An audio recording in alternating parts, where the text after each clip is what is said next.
I'm flying, guys!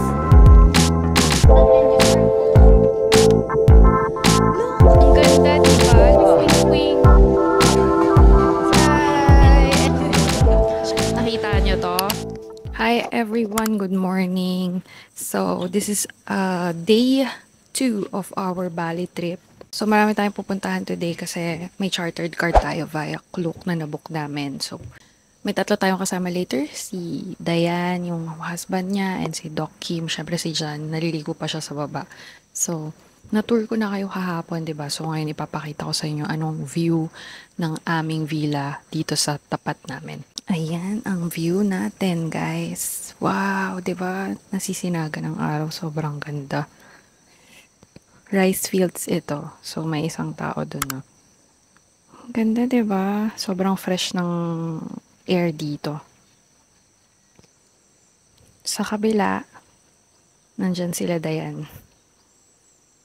By the way, itong villa, nabook namin siya sa Agoda on sale.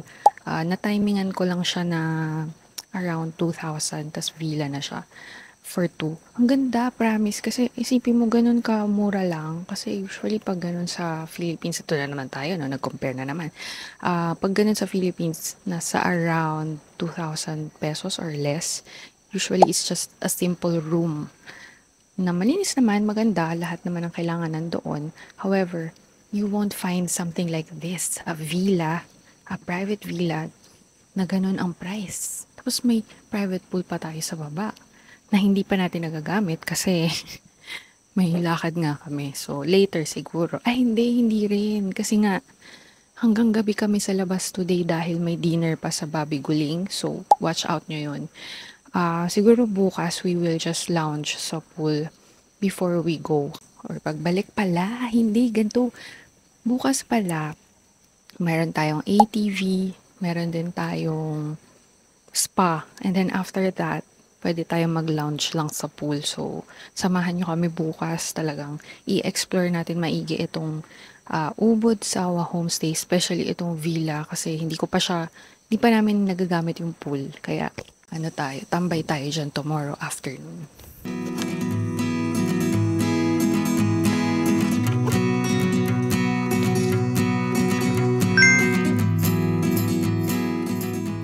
So, ito yung daanan, guys. Ganda-ganda na suot ko, diba? Tapos, para tayong nag-hike. Pero maiksi lang to. Ayan na, matatapos na ang ating paakyat. Tada! Akyat pa onte. Ito na! Nandito tayo sa rice field mismo. Yun yung daanan. So, dahan-dahan lang kasi medyo makitid yung daan. But, oops! Ganda! Look! Don't worry, hindi siya maputik kasi meron namang sementadong daan dito. Ang fresh-fresh naman dito. Siguro naririnig yung hingal ko. Ay, papunta na pala tayo dun sa lobby. Dun din yung kainan na kinainan natin kahapon. Gandang umaga! Good morning! Ay, okay. Si Yoga pala. Good morning! Hala, nagbabaw ako. Ano ba yun? Nasanay. Saan sa Japan eh? Ito na yung breakfast namin na kasama sa room. So, parang two plates per room. Kaya pala naging dalawa yun. Yan. Sa akin is scrambled egg with tomato and onion and fruits. Tapos, sa'yo, ano yan? Mga itlog. Mga itlog. Ang kanya ay mga itlog. Yeah. 2 fried eggs and toast. And ito. Mukhang healthy. Chicken hotdog. Mukhang healthy siya. Itadakimasu. Kakatapos ko namin mag-breakfast at nandito na yung driver namin para sa aming chartered car for today, which we booked via Klook. So, kung gusto nyo rin ng ganun, mura lang, guys. Nakalimutan ko magkano pero ilalagay ko sa screen. Tapos, use our codes para makatipid pa kayo sa mga bookings nyo sa Klook. And meron din akong creator shop na pwede nyo makuhanan pa ng ibang mga, ano ba yun? Mga codes. codes. So, yan. Papakita ko rin sa inyo paano. Nandiyan na yun sa screen. So, ito yung car namin. Ayan. We are here sa DitoCAD. DitoCAD, yeah. So, ito. So, nag-purchase na kami sa Klook, kaya hindi na kami nagbayad doon. Pero kung hindi kayo nakapag-purchase sa Klook, pwede kayo magbayad doon sa tao doon sa entrance. As in, abutan lang kayo ng pera. Tapos, abot niya yung ticket sa inyo. Yes.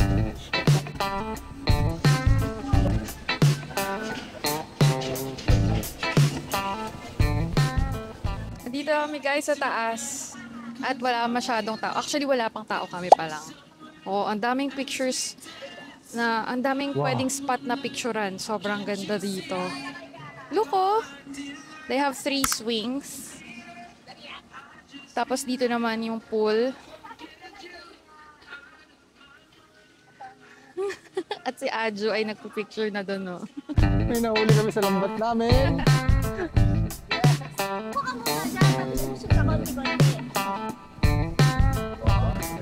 Para matigit mo na rin. Ang bayan. Sige po. Sige pa na. Ulit. Welcome to Bali, guys! By the way, guys, 300 plus yung entrance dito kung kunin nyo siya sa Klook. Pero kung gusto nyo naman ng entrance plus, may isang drink, tapos may swing din, 500 plus sa Klook. Mas maganda i-book nyo na siya ahead of time kasi mas mahal siya kapag dito kayo mismo magpa-purchase ng ticket nyo, ng entrance ticket tsaka ng swing. Kaya, ayun, mas okay na nag-book na kami online via Klook. Tapos may discount pa, di ba? May lumipad. Tsaka ano, kung may towel naman kayo, magdala na lang kayo. Oo nga. Oo. Kasi may bayad pala. Wala palang kasamang towel itong nabook namin na ticket. So, magdala na lang kayo instead na magbayad ng 30,000. 30,000 IDR. IDR, hindi peso ah. So, mga around 100 pesos din yun. Parang recommended naman mag-swim kasi ang ganda talaga ng pool and then yung view habang nag-swimming ka. Kung hindi naman kayo into swimming, okay lang din tumambay kasi Oo. super relaxing na dito. Alam mo yun, yung scenery pa lang, marerelax ka na. Kahit umupo ka lang dito, you're just sipping coffee or whatever, or juice. May free drinks naman eh. Oo nga, pa, saan yung drink natin? I-claim dun sa counter yung stab, yung free drink. Yun. Diba? Ang ganda. Oh, may pa flower. Kung ano lang gusto nyo gawin, tambay dito kada experience. Masaya! Say hi!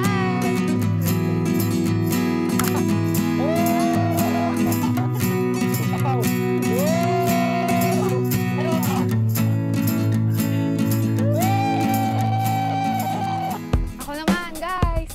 Parang malalaglag yung puwet. Wow! Wow! Diba? I'm flying, guys! Isa on din.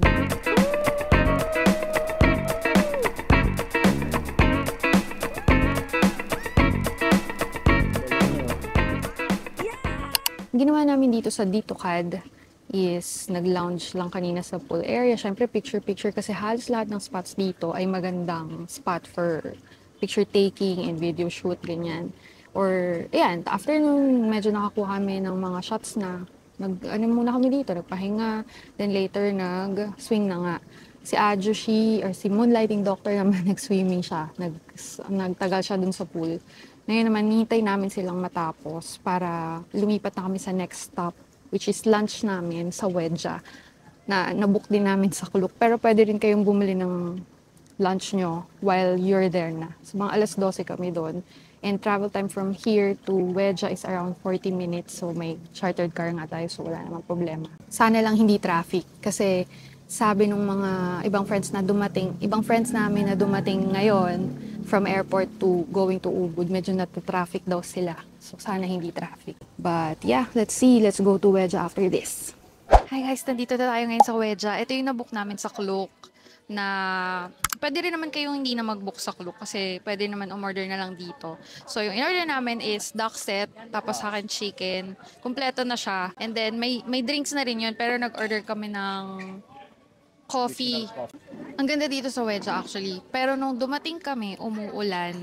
Buti na lang tumigil na. So mamaya mapapakita namin sa inyo yung paligid. Kanina kasi may payong hindi ko na na-shoot. But yan. But first, let's eat muna.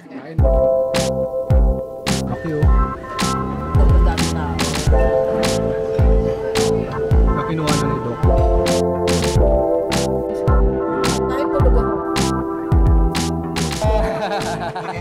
So napaka-aesthetic dito sa Wedja. Say hi to my vlog! Hi! Siya po yung owner, guys. Oh, diba? Very nice. Say hi to my vlog! Ate Aifa here! Hello! I just arrived. And use our code para Ito na guys, papakita ko na sa inyo ang Wedja. Kasi hindi na umuulan, kaya pwede na tayo maglakad-lakad dito. Hi! Hi! Ganda. May nakalagay doon Wedja. Tapos with the water lilies ba? Hindi ko alam. Water lilies. Oo nga no, ano pala to? Parang pond. At ang daming plants, sobra. Tapos may parang pa-waterfall doon sa malayo. Grabe na. Hands-on yung mga may-ari talaga dito. Nakasalubong namin yung kapatid nung kaninang in-interview namin. So dalawa na silang may-ari dito na nakausap namin. Kasi sabi niya, father niya daw yung pangalan ng Wedja. Tapos na-connect namin, so kapatid niya yung kanina doon. Cool, very hands-on sila. And yung first na nakausap namin, nagluluto pa nga siya, di ba? Sabi niya. Yes. Saya, di ba? Oo. Gumagalaw pala Gumagalaw yun. pala to. Okay, dahan-dahan. Oh, dahan-dahan. Duyan pala, guys. Yes. Ang ganda naman dito. So, hindi lang dito kainan. Pwede rin kayong nature trip in one place. Tapos, ayan, upo-upo lang dito. Tapos, ang sarap ng hangin, ang daming puno, ang daming halaman. So, Tapos, may spa din sila dito. Siyempre, may bayad yun. may spa pa. Pero itong kung nasaan kami, tapos naglalakad-lakad, sa may restaurant lang ito. Few steps away lang dun sa kinakainan namin kanina. Eto na, pwede na maggala-gala or maglakad-lakad dito. Tapos yan, may mga upuan na like this. Tapos mayroon pa dun may pausok. Mamaya punta tayo dun. Ganito pala dito. Hindi ko ina-expect. Kala ko kakain lang tayo. Let's go! Let's go! Tumatawid na tayo dito ngayon sa bridge. Tapos yung may parang pausok. Tapos syempre, nasa gitna tayo ng mga halaman dumadaan. Yan. Ewan ko kung magiging hazy, pero yun yung effect ng smoke. 'Di ba? May pa ganon. So dito tayo sa gitna ng bridge. Ang ganda, 'di ba? Look at that. Ganda, may pausok. Pero wala siyang amoy, no? Wala. Ano lang siya, effect lang, ganyan. Aesthetic. Woo! Ganda ng nilalakaran namin. Look at this, di ba? Ganda ng paggagawa ng lugar. Pupunta tayo dun sa may banda dun. Nandun sila, Ate Aisha and mga kasama nating content creator friends. Ay, wow! Parang bagong kasal. Congratulations! May Daming nag-picture sa amin. picture spots. Pinicturean kami ni Kuya. Thank you! Terima kasih! Thank you. Terima kasih. Nagdadal-dal pa.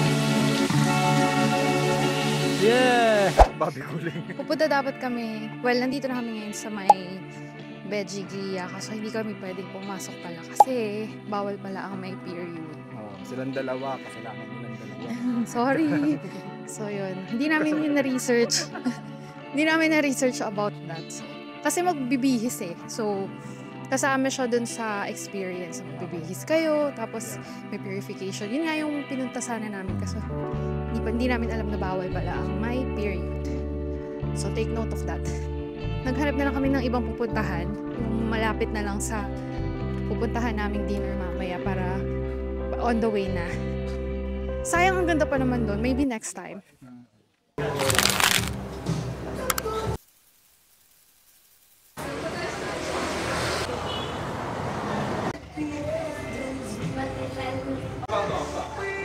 Nandito kami ngayon sa Seniman Coffee Studio. Yan, dito namin hihintayin yung mga kasama namin before we go to Babi Guling Oka. Kasi sabi nila, doon daw talaga yung mga masasarap na Babi Guling, sabi nila.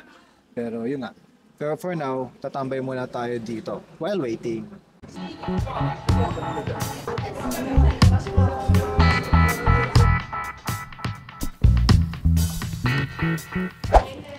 Last stop for today dito sa Bobby Guling Okawan. Malapit lang siya sa anong palace yun? Sa Ubud Sa Ubud Palace. Palace. So, nandito yun sa Ubud Central Market. So, ito yung recommended ng aming mga friends. I-try namin kasi ito talaga yung way. Ito yung parang ano nila, Lechon. lechon sa Indonesia. And syempre, maraming herbs. Medyo, I'm kind of scared to try it kasi nga, hindi naman ako sanay masyado sa herbs na, ma-herbs na pagkain. Pero syempre, nandito na tayo. We're gonna try it. And nandito nga pala ang ating mga friends. Natagdagan na naman tayo. Please introduce. Yes. And here comes Datan. Hi! And kids! Syempre si ating Kaits Exploration. Mga Kaits, yes. The 1980s crowd. 80s vlogger. Yun ang 80s vlogger natin, no? Syempre si Beanie. Syempre si Ajushi. Kanina pa natin kasama yan, The Moonlighting Doctor. And of course si Dayan, Little Adventures and Jed. Nakita nyo to? Yan siya. Yan ang itsura niya. Ang daming herbs. So let's dig in, guys. Itadakimasu. Mas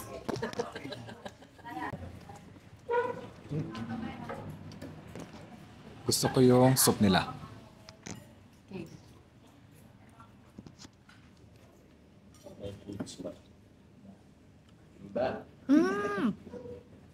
Hindi siya ganun ka-strong. Kayang-kaya. Kaya ko siya. Okay. Hindi ganun ka-strong. May nakain pa ako mas matindi ditong herbs sa Thailand eh. Yung may mga gulay tapos mukha siyang pakbet pero grabe yung ano. Pero ito hindi. Hindi siya ganun ka-strong yung herbs nito for me. Kaya ko siya. And yes, ibang flavor siya ng lechon. Not bad siya for me.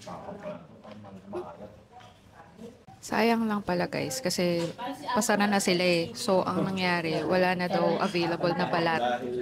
Supposedly may balat yan. Kaya okay na rin. At least meron pa kami na order, di ba? Yung soup nila, light lang siya. Tapos lasang-lasa yung ano niya for me. Potato. Natikman ko yung ano, yung mismong herb spices. Hindi siya malakas. Sarap. This one is parang sabi nila is fried na hubad na longganisa. Gusto ko siya. I think this is my favorite among all of the food you see sa plate. Siya yung pinaka nagustuhan ko. Si Jan, ang nagustuhan niya daw yung blood sausage. This one. Bakit mo siya gusto? Masarap yung blood sausage nila, parang Betamax na parang natagalan na sa suka. Maanghang. Tapos may konting asim. Ewan ko, favorite ko yung mga ganun eh. Masarap. Good morning guys! Hindi na kami nakapag-vlogs kagabi. Good morning guys, hindi na kami nakapag-vlogs kagabi. O diba, bulol pa kasi kakagising lang namin. Kasi medyo pagod at maraming kaganapan kagabi. Pero syempre may kita nyo naman yun sa vlog. At today, maraming magaganap na kaganapan. Ito yung mga mangyayari. Tignan nyo na lang!